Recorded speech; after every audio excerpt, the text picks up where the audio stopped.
नमस्कार दोस्तों, जैसा कि आप स्क्रीन पर देख सकते हैं, मध्य प्रदेश राज्य सहकारी बैंक के अंदर कई सारे पदों पर वैकेंसी आ चुकी है और ये वैकेंसी मध्य प्रदेश सहकारी बैंक यानी कि मध्य प्रदेश कोऑपरेटिव बैंक के डिस्ट्रिक्ट लेवल पर जितने भी डिस्ट्रिक्ट लेवल कोऑपरेटिव बैंक हैं उनके अंदर आई है। मध्य प्रदेश सहकारी बैंक मध्य प्रदेश का टॉप कोऑपरेटिव बैंक है और इसके अंदर में मध्य प्रदेश के सभी डिस्ट्रिक्ट सेंट्रल कोऑपरेटिव बैंक आते हैं और इन सभी बैंकों को Madhya Pradesh cooperative bank supervise करता है और उनको सहायता प्रदान करता है। इसका सीधा सा मतलब यह है कि डिस्ट्रिक्ट सेंट्रल कोऑपरेटिव बैंक के अंदर कई सारे पदों पर वैकेंसी आई है, जिसमें computer programmer senior management grade 2, financial analyst senior management grade 2, internal auditor senior management grade 2, branch manager middle management grade 1, computer programmer grade 2, accountant grade 2, computer operator और society manager शामिल है।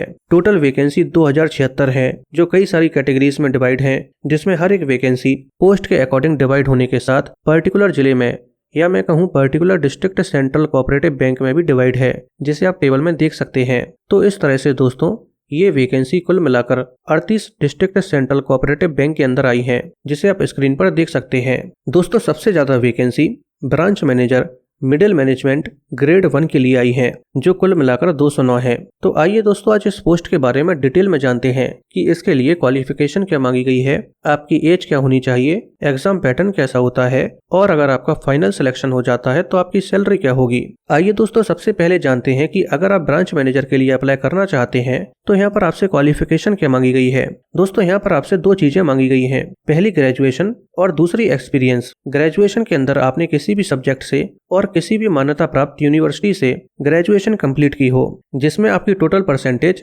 60% या 60% से कम भी हो, यानी कि अगर आपकी ग्रेजुएशन में सेकंड डिवीजन भी आई है तब भी आप अप्लाई कर सकते हैं। इसके अलावा अगर आपने पोस्ट ग्रेजुएशन या MBA किया हुआ है तब भी आप अप्लाई कर सकते हैं, लेकिन सबसे बड़ी कंडीशन है एक्सपीरियंस क्राइटेरिया। एक्सपीरियंस के अंदर आपके पास काम करने का 1 साल का अनुभव होना चाहिए किसी भी ऐसे बैंक या फाइनेंशियल इंस्टीट्यूशन में जो RBI से लाइसेंस प्राप्त हो। अगर ग्रेजुएशन के साथ आपको 1 साल का एक्सपीरियंस भी है तो फिर आप ब्रांच मैनेजर के लिए एलिजिबल हैं और इसका एप्लीकेशन फॉर्म भर सकते हैं। दोस्तों क्वालिफिकेशन के अंदर आपको इस बात का विशेष ध्यान रखना होगा कि आपकी क्वालिफिकेशन यानी कि ग्रेजुएशन और एक्सपीरियंस क्राइटेरिया 30 नवंबर 2025 से पहले कंप्लीट हो जाना चाहिए और आपके पास रिजल्ट होना चाहिए, तभी आप ब्रांच मैनेजर के लिए अप्लाई कर सकते हैं। अगर आपकी ग्रेजुएशन कंप्लीट हो चुकी है लेकिन आपका रिजल्ट 30 नवंबर 2025 के बाद आता है, या फिर अगर आप अभी किसी बैंक या फाइनेंशियल इंस्टीट्यूशन में काम कर रहे हैं और आपको काम करते हुए 30 नवंबर 2025 को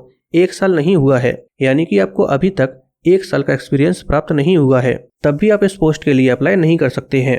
आइए दोस्तों अब जानते हैं कि इसमें आपकी एज क्या मांगी गई है। दोस्तों अगर आप ब्रांच मैनेजर के लिए अप्लाई करना चाहते हैं तो आपकी एज 30 नवंबर 2025 को 18 से 35 साल के बीच होनी चाहिए। अगर डिटेल में बात की जाए तो आपकी डेट ऑफ बर्थ 1 दिसंबर 1990 से लेकर 30 नवंबर 2007 के बीच है, तो फिर आप इन दोनों ही पोस्ट के लिए अप्लाई कर सकते हैं। इसके अलावा यहाँ पर आपको एज में रिलैक्सेशन भी दिया जाता है और ये रिलैक्सेशन केवल उन्हीं कैंडिडेट्स को दिया जाता है जो मध्य प्रदेश के मूल निवासी हैं। अगर आप मध्य प्रदेश के मूल निवासी होने के साथ SC ST OBC या एक्स सर्विसमैन कैटेगरी से बिलोंग करते हैं तो फिर आपको एज में 5 साल एक्स्ट्रा दिए जाएंगे, यानी कि आप 40 साल की उम्र तक इसका एप्लीकेशन फॉर्म भर सकते हैं। इसी तरह से अगर आप महिला अभ्यर्थी हैं और मध्य प्रदेश की मूल निवासी हैं तो फिर आपको भी 5 साल एक्स्ट्रा दिए जाएंगे। आइए दोस्तों अब जानते हैं इसका सिलेक्शन प्रोसेस कैसा होता है। दोस्तों अगर आप ब्रांच मैनेजर के लिए अप्लाई करना चाहते हैं तो यहाँ पर सिलेक्शन प्रोसेस 2 स्टेज में होता है। पहली स्टेज पर एक रिटन एग्जाम होता है और दूसरे स्टेज पर इंटरव्यू होता है।